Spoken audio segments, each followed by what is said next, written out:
Hello बच्चों, let's read the following question. An ideal gas at 75 centimeter mercury pressure is compressed isothermally. हम एक ideal gas जिसका जो initial pressure है वो हमें दिया गया है उसको आइसोथर्मली कंप्रेस कर रहे हैं until its volume is reduced to 3/4 of its original volume.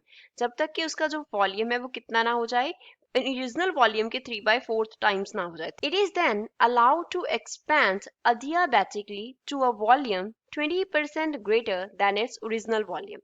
पहले क्या किया, उसका वॉल्यूम रिड्यूस करके ओरिजिनल वॉल्यूम के 3/4 कर दिया.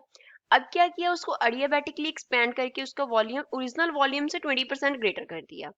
If the initial temperature of the gas is 17 degrees Celsius, initial temperature दिया है, calculate the final pressure and temperature. हमें final pressure and temperature calculate करना है. Given क्या है, gamma is equals to 1.4 given है. तो इस क्वेश्चन को सॉल्व करने से पहले क्या करेंगे, इस क्वेश्चन के की कॉन्सेप्ट के बारे में बात करेंगे. So what is the key concept used here? अब हमें टू प्रोसेसेस दिए गए हैं. एक तो हमें दिया है आइसोथर्मल चेंज, दूसरा हमें दिया है adiabatic change.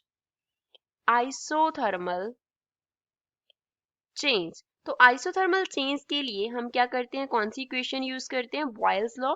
That is P into V किसके इक्वल होता है, कांस्टेंट के इक्वल होता है.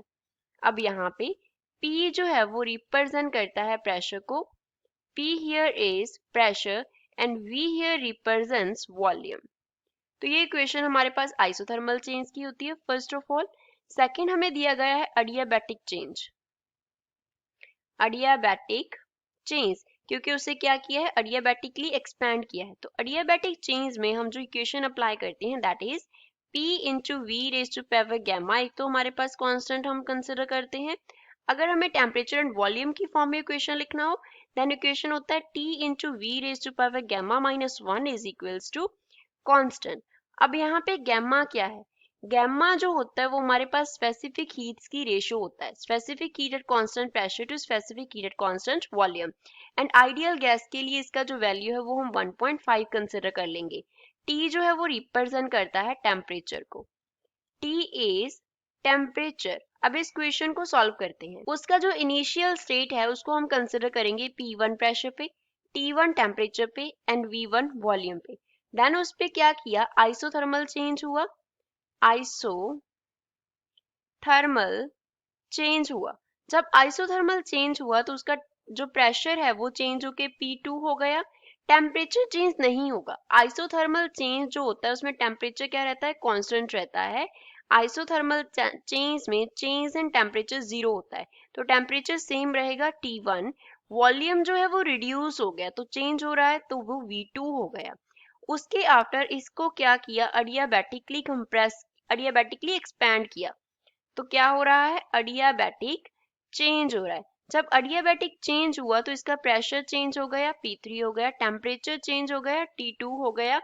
एंड हमारे पास जो वॉल्यूम है वो कितना हो गया, V3 हो गया. उसको हमने क्या कर दिया, एक्सपैंड करके ओरिजिनल वॉल्यूम से क्या कर दिया, 20% ग्रेटर कर दिया. तो ये हमारे पास कुछ क्या होंगे, चेंजेस होंगे. तो पहले हम प्रेशर निकालेंगे P3.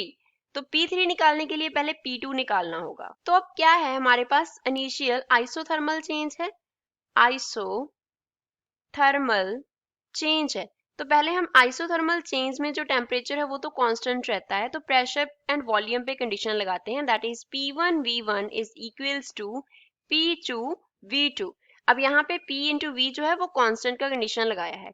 हमें निकालना क्या है, P2 निकालना है. तो simply P1 V1 upon V2 हम कर देंगे. अब हमें जो P1 दिया गया है वो कितना दिया गया है, 75 centimetre of mercury, 75 centimetre of mercury. And जो V2 दिया है वो कितना दिया है, 3/4 टाइम्स ऑफ ओरिजिनल वॉल्यूम. तो अब यहाँ पे सब्स्टिट्यूट कर देंगे तो जो P2 है वो हमारे पास क्या बन गया, 75 P1 की जगह पे आ गया. V1 को हमने एज इट इज रख लिया, V2 की जगह पे 3/4 टाइम्स ऑफ P1 आ गया. तो ये हमारे पास क्या बन गया, 75 डिवाइड बाय 3 मल्टीप्लाई बाय क्या बन गया, 4. सो यहाँ से हमारे पास P2 का क्या वैल्यू आ गया, 25 multiplied by 4 that is equals to 100 centimetre of mercury. 100 centimetre of mercury आ गया. अब हमें P2 निकाल लिया, हमें फाइनल प्रेशर निकालना है। तो फाइनल प्रेशर जो होगा वो अडियाबैटिक चेंज के आफ्टर होगा। तो अब यहाँ पे हम क्या लगा देंगे, अडियाबैटिक चेंज का कंडीशन लगाएंगे, अडियाबैटिक चेंज। तो अडियाबैटिक चेंज के लिए हमने P एंड V का क्या रिलेशन लिखा था वो लिख लेंगे। तो यहाँ पे आ जाएगा P2 V2 raise to power gamma, जो कि अब इनिशियल स्टेट बन रहा है, एंड फाइनल स्टेट में P3 V3 raise to power gamma बनेगा। तो हमें निकालना क्या है, P3 निकालना है। तो P3 का वैल्यू क्या बन जाएगा, P2 इंटू V2 बाय हम क्या कर देंगे V3, और इसका कंबाइंड पावर क्या हो जाएगा, gamma. V3 raise to power gamma इस तरफ आके डिवाइड हो गया, एंड V2 एंड V3 के पावर हमने गैमा एक साथ लिख लिया। तो अब हम वैल्यूज फिल कर देंगे। हमने लिखा V2 किसके इक्वल है, 3/4 टाइम्स ऑफ इनिशियल वॉल्यूम के इक्वल है, ओरिजिनल वॉल्यूम के। तो जो फाइनल वॉल्यूम है आफ्टर अडियाबैटिक चेंज वो कितना है, 20% ऑफ इनिशियल वॉल्यूम। 20% मतलब अगर ओरिजिनल जो था वो 100 था, तो अब कितना है, 120 है ओरिजिनल का, दैट इज V1। तो हम यहाँ पे वैल्यूज फिल कर देंगे। P3 will be equals to, P2 का वैल्यू हमने निकाला 100 इंटू V2 का जो वैल्यू है वो कितना है, 3/4 टाइम्स ऑफ V1 है, डिवाइड बाय V3 है। V3 का वैल्यू इन्वर्ट कर देंगे, इन्वर्ट करने के आफ्टर हमारे पास आ जाएगा 100 अपॉन 120 V1, और इसका पावर क्या है, गैमा। गैमा की जगह पे हम 1.5 लिख लेंगे। तो यहाँ से P3 कैलकुलेट करेंगे तो वो कितना आ जाएगा, 100 एज इट इज आ गया, साथ में क्या आ गया, 3/4 मल्टीप्लाई बाय 100 एंड 120 को कैंसिल करें तो ये क्या बनेगा, 5/6 बनेगा, और यहाँ 20 पे हमने कैंसिल किया है, और यहाँ पे हमारे पास जो पावर है वो कितना है, 1.5 है। तो ये हमारे पास क्या आ गया, 100 as it is, 3 and 6 cancel होके क्या देंगे, 2, 2 एंड 4 क्या देंगे, 8। तो ये बन गया 5.8 रेज टू पावर 1.5। तो यहाँ से हमारे पास P3 का जो वैल्यू है वो कितना आएगा, 100 एज इट इज आ गया, मल्टीप्लाई बाय 5.8 का जब हम पावर 1.5 करेंगे तो वो हमें मिलेगा 0.494। तो P3 का वैल्यू आ गया 49.4, एंड यूनिट्स क्या होंगे, 49.4 सेंटीमीटर ऑफ मर्करी।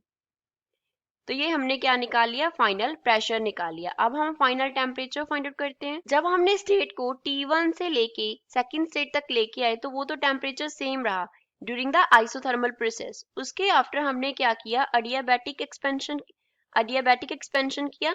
तो अडियाबैटिक चेंज जब हुआ तो टेम्परेचर चेंज होके T1 से क्या हो गया, T2 हो गया। तो हम इक्वेशन क्या अप्लाई करेंगे, यहाँ पे टेम्परेचर सेम है, वॉल्यूम जो था वो V2 था एट द सेकंड स्टेप, उसकी रेज टू पावर गैमा -1 कर देंगे, equals to final temperature T2 है, वॉल्यूम का वैल्यू V3 है, रेज टू पावर गैमा -1 हो जाएगा। फाइंड आउट क्या करना है, T2 फाइंड आउट करना है, so it will be T1। अब V3 यहाँ पे आके V2 के साथ डिवाइड हो जाएगा, और इनकी पावर हम एक साथ लिख लेंगे, V2 upon V3 raise to power gamma -1। अब वैल्यूज फिल कर देते हैं। T2 किसके इक्वल होगा, T2 will be equals to T1 का जो वैल्यू हमें क्वेश्चन में दिया गया था वो कितना दिया गया था, 17 डिग्री सेल्सियस। तो हम इसे केल्विन में कन्वर्ट कैसे करेंगे, T1 में 17 में हम ऐड कर देंगे 273। तो यहाँ से हमारे पास T1 का वैल्यू आ जाएगा 290, एंड यूनिट्स क्या हो जाएंगे, केल्विन।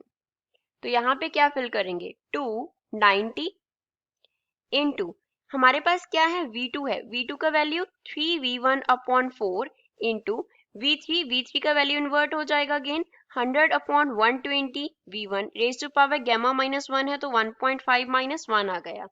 सो T2 का वैल्यू कितना आ गया, 290। जैसे हमने प्रीवियस स्टेप में सॉल्व किया तो उसको सॉल्व करने पे हमारे पास V1 कैंसिल हो जाएगा, साथ में 100/120 को हम क्या लिख लेंगे, 5/6 रेज टू पावर क्या है, 0.5। तो यहाँ पे हमारे पास क्या आ गया, 290 इंटू ये अगेन क्या बन गया, 5.8 रेज टू पावर 0.5। तो इस केस में हमारे पास T2 का जो वैल्यू है वो बन गया 290 मल्टीप्लाई बाय, तो इसको सॉल्व करने पे जो T2 का वैल्यू है वो हमारे पास बन जाएगा 229.3, एंड यूनिट्स होंगे केल्विन। सो ये हमारा क्या है, फाइनल टेम्परेचर है। और इसको अगर हमें डिग्री सेल्सियस में कन्वर्ट करना हो तो हम क्या करेंगे, इसमें से 229.3 में से माइनस कर देंगे 273 को, तो ये बन जाएगा -43.7 डिग्री सेल्सियस। तो ये क्या आ गया, फाइनल टेम्परेचर आ गया। So this is final answer for the given question. I hope you understood well. Thanks.